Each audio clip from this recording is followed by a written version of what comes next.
For today's video, magluluto tayo dito ng hipon kong kangkong. Wala nang intro-intro to, diretso na to. Lagyan natin ng paga. Ilagay natin ang bawang.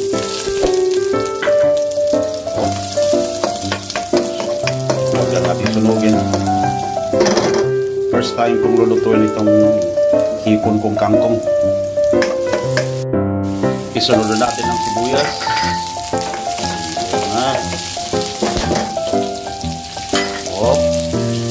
Ang luya or ginger, talaga.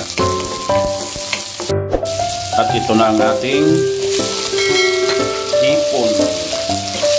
Ayan. Or suko. Sige. Bilisan na kay gutom na. At isunod na ang kamatis. Halo-halo. Yun, mapula-pula na yung ating hipon. Ngayon makulay na siya. Lalagyan natin siya ng garlic powder. Ito naman ay black pepper or paminta. At budburan natin siya ng konting asin. Okay. At ito ang ating oyster sauce. Ayun, ayun, tumanggal na. Stop. Patak-patak lang. 1, 2, 3, 4, 5. Haluin siya ng konti. At lalagyan natin siya ng konting sabaw para hindi siya masyadong malapot.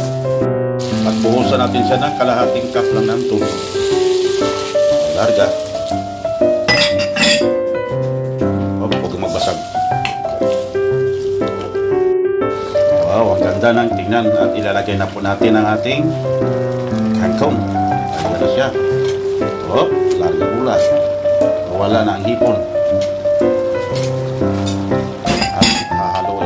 Siya.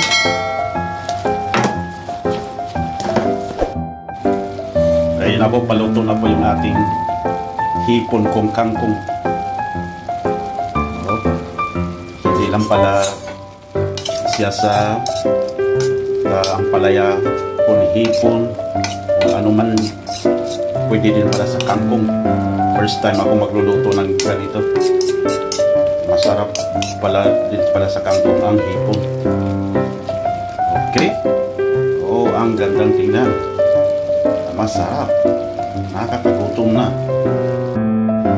At hanggang dito na lang din pong video itong sinishare ko po sa inyo. At kung sana po ay nagugustuhan nyo, paki-like and share and subscribe. Maraming salamat po sa inyong lahat. Bye-bye.